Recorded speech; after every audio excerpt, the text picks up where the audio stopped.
పోలవరం పోలవరం పోలవరం మన ఆంధ్రప్రదేశ్లో చాలామందికి ఈ పేరు తెలిసే ఉంటుంది.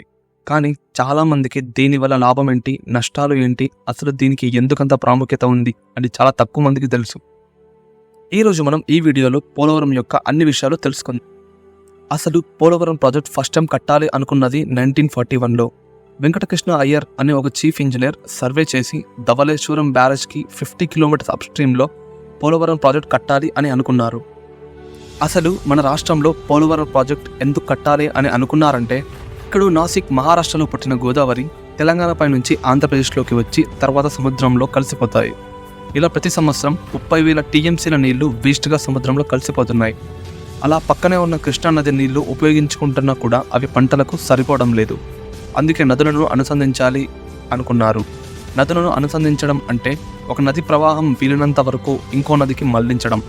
అలా మళ్లించడం వల్ల కృష్ణానదిలో ప్రవాహం పెరిగి దానివల్ల చుట్టుపక్కల ఉన్న పొలాలు సంవత్సరానికి 2 నుంచి 3 పంటలు పండించుకునేలా ఉపయోగపడుతుంది. అలా నీళ్లు వేస్ట్గా పోకుండా వాటిని స్టోర్ చేసుకొని వాడుకోవాలి అని అనుకున్నారు. అందుకే అక్కడ డ్యామ్ కట్టాలి అని అనుకున్నారు. దానికోసం గోదావరి నది మీద శ్రీరామ్ సాగర్ ఇంకా ధవళేశ్వరం బ్యారేజ్ మధ్యలో డ్యామ్ని కట్టాలి అనుకున్నారు. అలా డ్యాంలో స్టోర్ అయిన నీళ్లను కాలువల ద్వారా నదిలోకి కలపాలి అని అనుకున్నారు.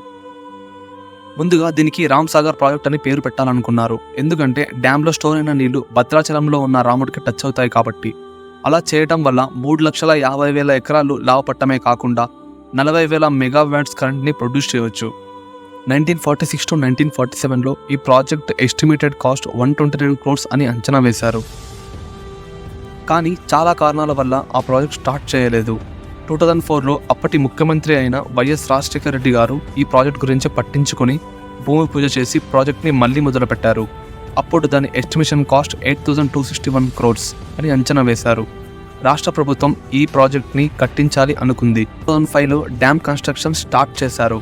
మళ్ళీ 2006లో డ్యామ్ కన్స్ట్రక్షన్ ఆగిపోయింది.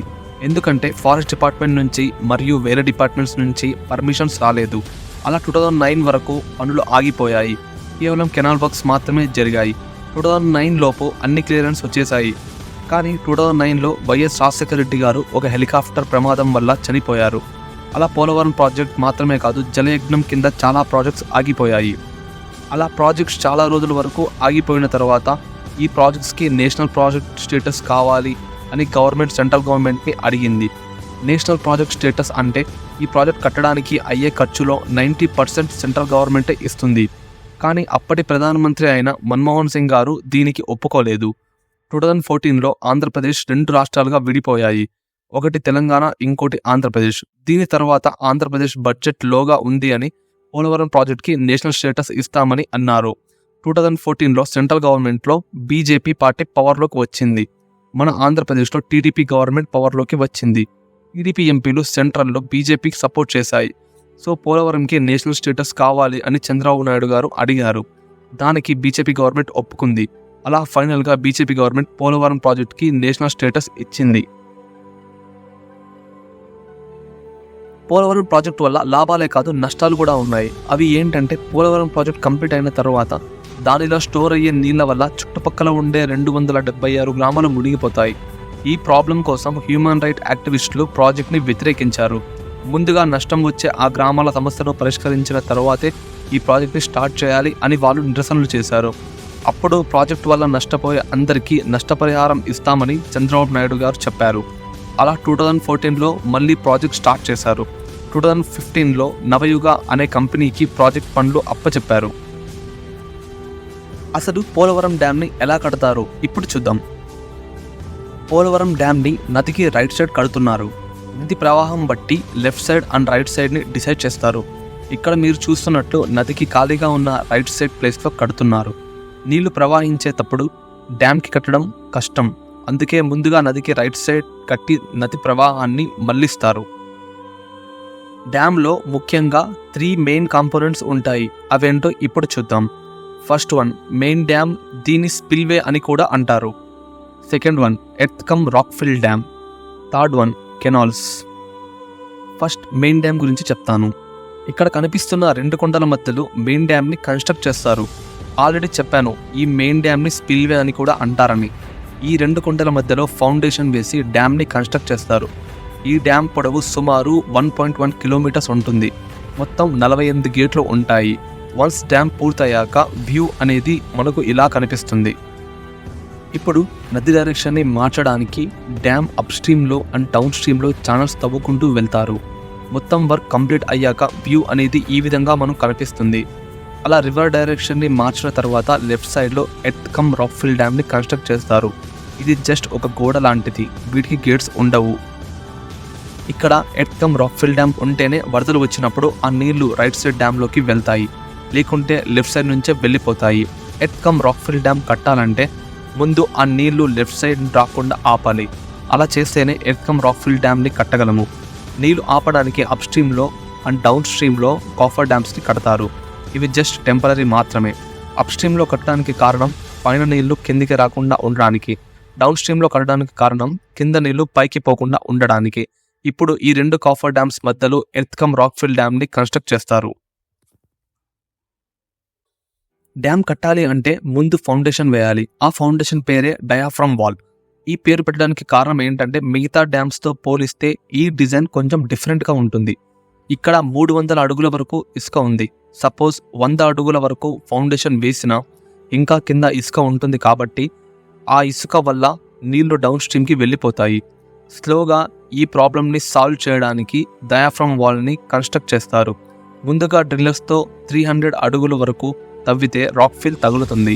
అలా ఇంకో 10 అడుగులు తవ్వుతారు. అలా ఆ తవ్విన గ్యాప్ని మొత్తం కాంక్రీట్స్తో ఫిల్ చేస్తారు. ఈ విధంగా 1.4 కిలోమీటర్స్ లెంత్ అండ్ 1.5 మీటర్స్ విడ్త్లో డయాఫ్రమ్ వాల్ని కన్స్ట్రక్ట్ చేస్తారు. ఈ డయాఫ్రమ్ వాల్ అనేది బయటకు కనపడదు, ఇది భూమిలో ఉంటుంది.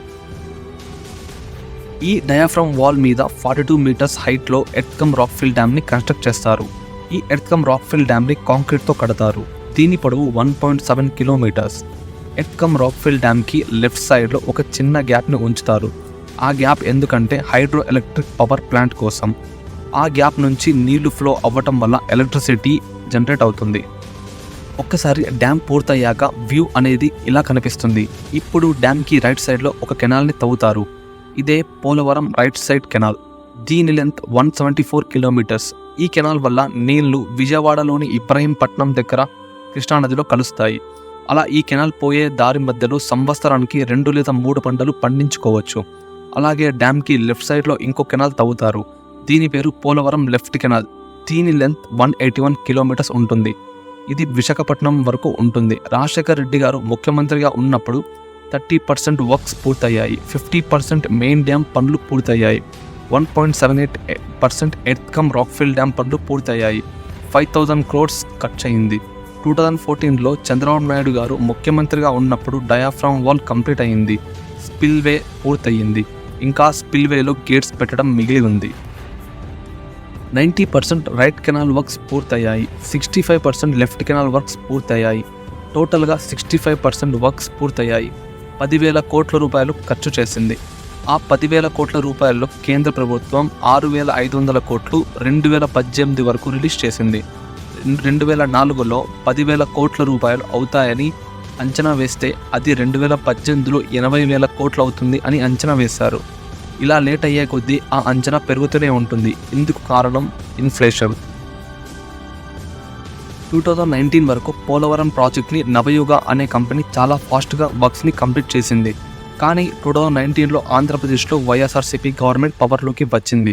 అప్పటి వరకు పోలవరం డ్యామ్ పనులు చేస్తున్న నవయుగ కంపెనీని క్యాన్సిల్ చేసి రివర్స్ టెండరింగ్ పద్ధతిలో పోలవరం డ్యామ్ పనులు మెగా ఇంజనీరింగ్ ఇన్ఫ్రాస్ట్రక్చర్ లిమిటెడ్ కంపెనీకి పనులు అప్పచెప్పారు. కానీ ఇప్పుడు చాలా బడ్జెట్ పెరిగింది. ఎంతంటే 55,548 కోట్లు అని బడ్జెట్ని ఫిక్స్ చేశారు. అలా రివర్స్ టెండరింగ్ వల్ల 1 year పాటు పోలవరం పనులు ఆగిపోయాయి.